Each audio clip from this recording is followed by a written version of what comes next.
This is lesson 7-5, solving a system of linear functions via the substitution method. So here's your procedure with an example attached to it. You're going to be learning the second of three methods of how to solve a system of linear functions. In 6-1, you learned how to do it by graphing.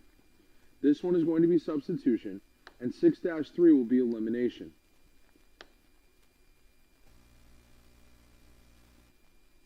The example is on the right, and the first step you want to do is isolate the variable of your choice. When you see something like this, it is always smart to go after the variable that has a coefficient of 1. That's what I'll be attacking here. I'll be attacking the first equation, and I'll be attacking x. So when I isolate x in the first equation, I'm going to subtract 3y from both sides to get x equal to 13 minus 3y. Step 2 is to substitute the solved expression for that variable in the opposite equation. So now I'm going to go to 2x plus 2y equals 10, but I'm not going to use x. I'm going to use the solved expression, which is 13 minus 3y.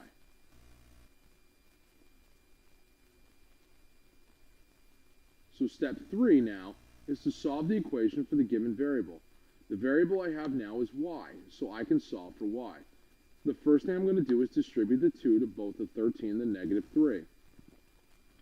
I then have 26 minus 6y plus 2y equals 10. I'm then going to combine like terms to get 26 minus 4y equal to 10.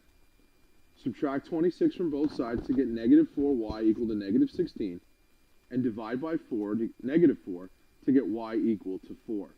So now I've solved for y. The next thing I need to do is go back and find x. So I'm going to replace the value I found and solve for the other variable. It does not matter which of the equations I go back to. I'm going to go back to the first equation.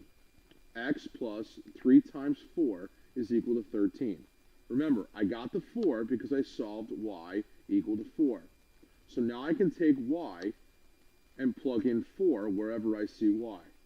So x plus 3 times 4 equals 13. 3 times 4 is 12, so x plus 12 equals 13. Minus 12 from both sides, x equals 1. Here's an example for you to try. Pause the video at this point to give yourself a chance to do the example. So as I stated earlier, this process is much easier when you use the one that has a coefficient of 1. In other words, using the b in the first equation. And that's what I've done here, is to isolate it. b equals 13 minus 5a. Now I'm going to take that expression and go into the second equation and replace that for b.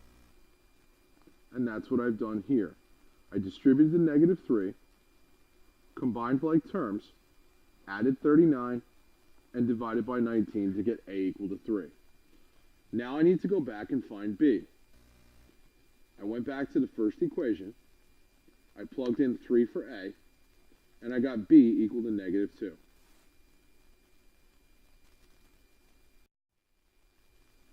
Here's a word problem example. Read the word problem, then pause the video at this point to give yourself a chance to try it on your own. So the snack bar is selling 2 sizes of snack packs. We don't know the number of large or small. So we're going to let x be the large and y be the small. Since we have 2 variables, we need 2 equations. The first equation is going to be x plus y equals 60 because they sold 60 snack packs in total. Then we need to figure out the money. So 5x because 5 is the cost of a large snack pack, and 3y because 3 is the cost of a small snack pack, is equal to $220, or what they made total. We now have a system of equations. I'm now going to choose to do this by substitution. The first thing I do is solve for y in the first equation. So y is equal to 60 minus x. Then I'm going to take that expression and substitute it in the second equation, which I've done here. I'm then going to solve for x by distributing the 3, combining like terms, subtracting 180, and dividing by 2 to get x equal to 20. I then go back in and plug that in to find the y, which in this case is 40. I plugged it in to the first equation. Since this is a word problem, I do need a wrap-up statement. They want to know how many small snack packs were sold.